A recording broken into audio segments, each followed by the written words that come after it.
So, what do we learn this week about green-white Rallier Emeria? And I have to say that I'm actually a bit disappointed in the deck. I love Emeria decks. I love Sun Titan decks. They're just so awesomely fun to play. I really, really enjoy this style of deck.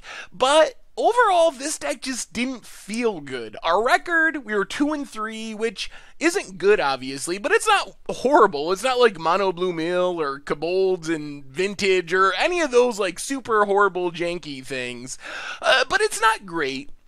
But the deck just didn't feel good. It didn't run as smoothly as I was hoping it would. I think part of the problem is, in my mind, as I play this deck, I'm comparing it to the blue-white Emeria deck, which it shares a lot in common with. Lone Missionary, Wall of Omens, Flickerwisp, Sun Titan, Emeria, some Wrath, some Mortar Pods.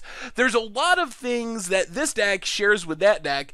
The problem is, the blue-white deck it cruises so smoothly. Every single creature is a good target for Flickerwisp. We're drawing cards and cycling through our deck with Court Hussar, and you probably heard me mention Court Hussar several times, so let's talk about that and break it down a little more. So, Renegade Rallier, for me, drew the comparison to Court Hussar because it's in the 3-drop slot, so it feels similar to what Court Hussar is in the blue-white deck, and the thing is, in the blue-white deck, Court Hussar is really essential because it keeps us cycling through our deck to find what we need. It blinks, it comes back with Sun Titan, there's so much value in that. On the other hand, Renegade Rallier in this deck was actually really hit or miss. And that was kind of surprising to me because I thought it was going to be awesome. But we only have 6 fetch lands, which are our easiest way to guaranteed trigger it.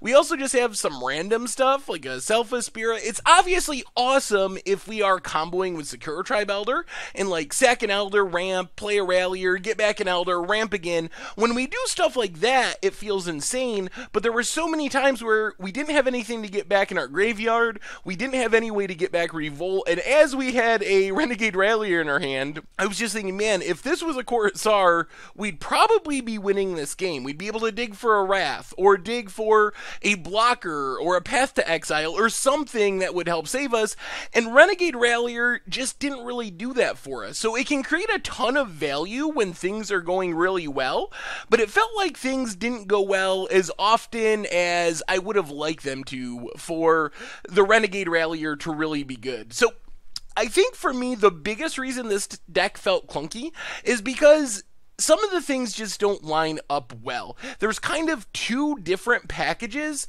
that don't necessarily work well with each other. So we have this Renegade Rallier Sakura Tribe Elder package, which is pretty sweet at ramping us into Emeria, but Sakura Tribe Elder isn't very sweet with our Flickerwisp, is just kind of not that powerful altogether. So there was some clunkiness there where we would sometimes have things that we wanted to sacrifice and then even maybe get back with Renegade Rallier eventually, when what we wanted was something to blink with our Flickerwisp and get value.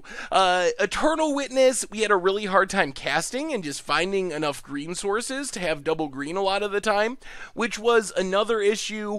And I don't know. I think overall, looking at this deck list, I think it's just worse than the blue-white version. While I think Renegade Rallier is a super powerful card and is going to be very good in Modern, I wasn't impressed with it in this build. Also, Banishing Light, I'm pretty sure, is just incorrect. It's just so slow and so clunky. It seems good because you can get it back with your Sun Titan, but this just felt like a clunkier, not as consistent, not as powerful version of Blue-White Emeria after playing it, which is pretty disappointing because, like I said, I love this style of deck and I was really excited to check out some of these synergies. Sakura Tribe Elder, Renegade Rallier. On paper, it looked like it could be really sweet, but after playing with it, the deck kind of just didn't play as well as it looked. Sometimes you see decks that look like a massive pile when you're looking at them on paper, but then they actually work well. This is kind of the opposite. When I looked at this deck, I was like, wow, this could really work. Like, these synergies, wrapping into Emeria, Renegade Rallier, Sakura Tribe Elder, but then after playing it, it was a lot clunkier than it looked on paper. So I don't expect that I will play this build again, if I'm going to play this style of deck, I'm just going to play the blue-white build. If you do want to stick with blue-green, I think you gotta smooth things out a little bit. There's just some really, really awkward numbers. Lots of 3-ofs and 1-ofs that would be much better as 4-ofs or 0-ofs. So I think that's the other problem. We have 3 Lone Missionaries, 3 Sakura Tribe Elders, 3 Flickerwisps, 3 Renegade Ralliers, 2 Restoration Angels, 1 Eternal Witness. So we just have some natural inconsistency in what creatures we draw. Like, we wouldn't always have an Elder to ramp. In games against Burn, we wouldn't always have our Lone Missionary, and playing those cards as 3-ofs instead of as 4-ofs makes it just a lot less consistent. So I think if you do want to stick with green-white, get rid of the Banishing Lights. Just gone, gone, gone. If you want to leave one in the sideboard or something, that's fine. If you want to leave maybe 1 of in the main deck, that's probably fine, but I was very unimpressed by Banishing Light. And then I would try to smooth out the numbers. Like, I don't think we necessarily need Selfless Spirit. The Safi combo is kind of sweet, but I think that's probably just better as another Lone Missionary or another Sakura Tribe Elder. Anyway, that's been our Much Brew About Nothing for this week. Thank you very much for watching. I hope you enjoyed the video, and I will talk to you soon.